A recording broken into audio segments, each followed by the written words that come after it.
started well. We just celebrated the great feast, if you want to call that, of Ash Wednesday. One of the days that the church sees the most people coming. It's not a holy day of obligation by any stretch of the imagination, but we see so many people coming to the church for Ash Wednesday. Isn't that interesting? Why? You know, some people say, oh, because you get something. But I don't know. Why is it that we all come to church for the ashes that we put on our forehead and we walk around, and the whole rest of the day, everybody's like, hey, you know, you have like a little smudge on your face. Yeah, I know, I'm Catholic. And that's what we do. Why is that such a big deal for us? It seems like, to me, that we are really understanding physically that there's a change going on, that this is marking a moment for us, and we have a chance to kind of do something with it. So Ash Wednesday, we just celebrated that, and now we're getting ready for the first Sunday of Lent. The first Sunday of Lent. So the gospel for the first Sunday of Lent is Jesus' temptation. So right after Jesus is baptized, he comes up out of the Jordan, and in Matthew chapter 4, we read, "Then Jesus was led by the Spirit into the desert to be tempted by the devil. He fasted for 40 days and 40 nights, and afterwards he was hungry. The tempter approached and said to him," and then we hear the rest of the gospel. So Jesus fasted. We talked about that in the last video that we did. What is fasting? Giving up something, giving up food. So, you know, the idea of even fasting on Fridays, we fast from meat on Fridays. Or when I do a really big fast, maybe the church says fasting is one big meal a day, and the two other meals together don't add up to what that one big meal is, and no snacking between meals, lots of water. So I diminish the amount of food that I'm eating because I don't really need it. I want it, but I don't need it. Scripture says that Jesus fasted for 40 days in the desert. So let me give you a picture of what that looked like. What's the desert? What is that wilderness? So Jesus was baptized in the Jordan River. The Jordan River, if you look at a map of present-day Israel, the Jordan River is the dividing line between Israel and the country of Jordan.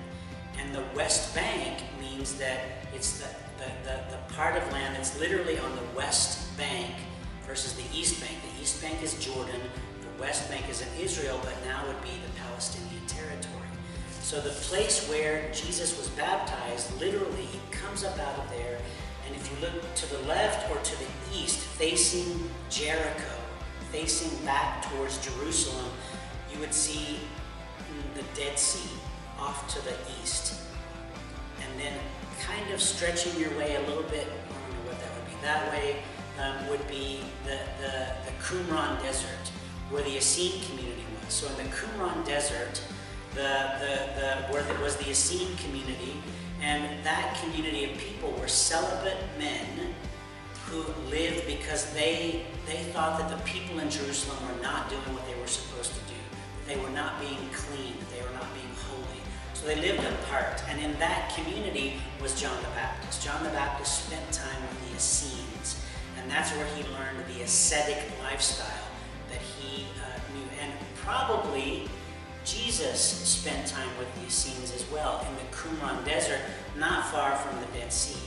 So probably, I don't know how many, 25 miles, maybe more than that, more or less, is the spot in the Jordan River where Jesus was baptized by John the Baptist. When Jesus came up, he looked straight, that would be east, no, straight west, and so opposite Jordan, and Jerusalem is there, and straight that way would be Jericho, the ancient city of Jericho. And then back in the background are the mountains. They would call it the Mount of Temptation now. And in this vast desert is where Jesus would have spent 40 days and 40 nights fasting during that time. So the temptation of Jesus during that time immediately after his baptism. Our question of the week. So every week during Lent, we're going to offer you a question of the week. Remember, we talked about having the journals. So last week we gave out journals to everybody. We maybe still have some if you didn't get it. Everybody gets one if you want it. Everybody, from children to adults to everybody, gets a journal. The idea is that we want you to be more intentional about your faith. We want you to really engage in your faith. And maybe using a journal will help you do that. So every week we're going to give you a question to think about. So our question of the week this week, the first week of Lent.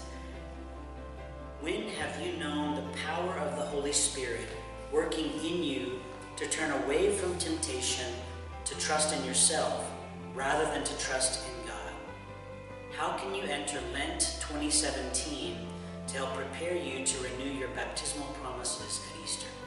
Let me repeat it. When have you known the power of the Holy Spirit working in you to turn you away from temptation to trust in yourself rather than to trust in God? How can you enter Lent 2017 to help prepare you to renew your baptismal promises at Easter? So what are you going to do with this journal? Maybe take that question.